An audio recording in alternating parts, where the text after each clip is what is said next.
La manne, le pain que l'Éternel nous donne pour nourrir notre foi.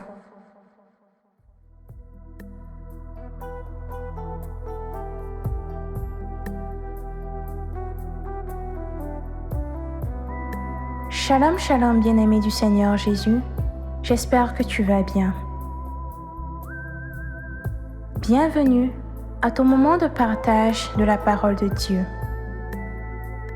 Nous prions le Saint-Esprit que le message de ce jour porte du fruit en toi et que ce fruit demeure au nom de Jésus-Christ de Nazareth.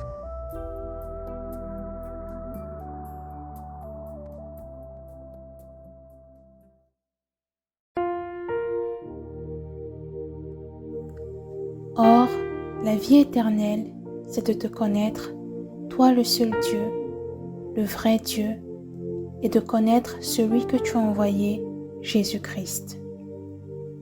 Jean 17, verset 3.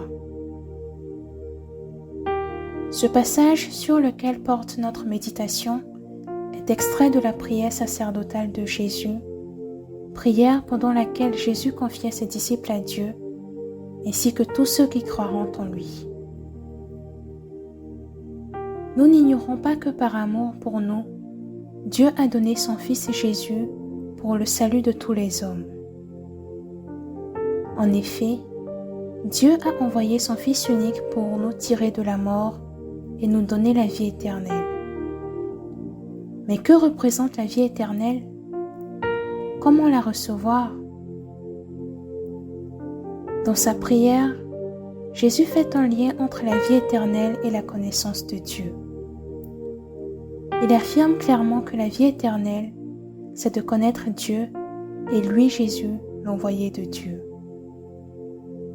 Cette affirmation nous donne et la définition de la vie éternelle et le moyen de l'obtenir.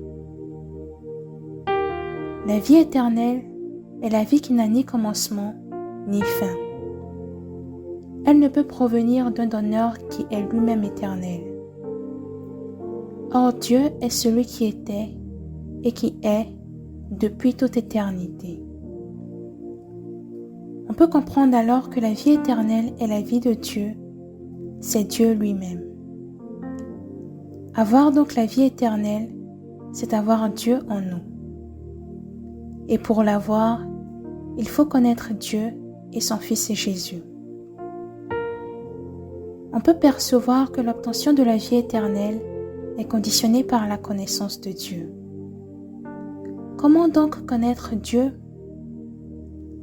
C'est par la connaissance de Jésus que nous pourrons connaître notre Dieu.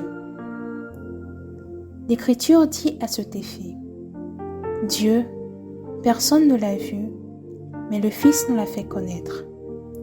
Jean 1, verset 18.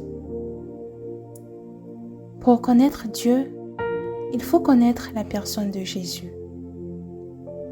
Et connaître Jésus implique de le rencontrer, de l'accepter comme Seigneur et Sauveur et d'adhérer à son enseignement en suivant ses commandements.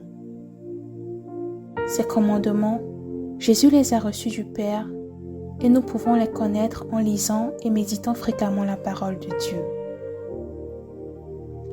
Alors, en restant constamment en contact avec la parole de Dieu, nous connaîtrons davantage le Christ et donc Dieu.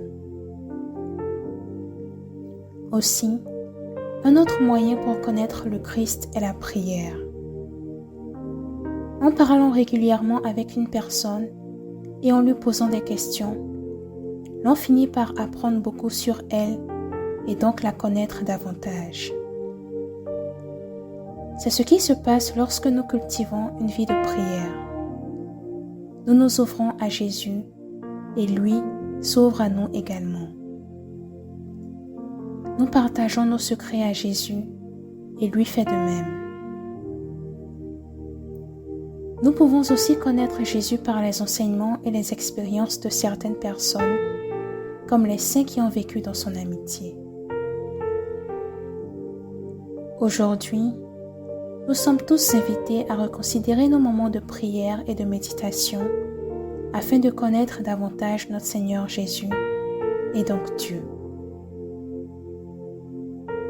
demandons l'assistance de l'Esprit Saint, l'Esprit de vérité, l'Esprit promis par Jésus, pour nous soutenir et nous fortifier. Amen.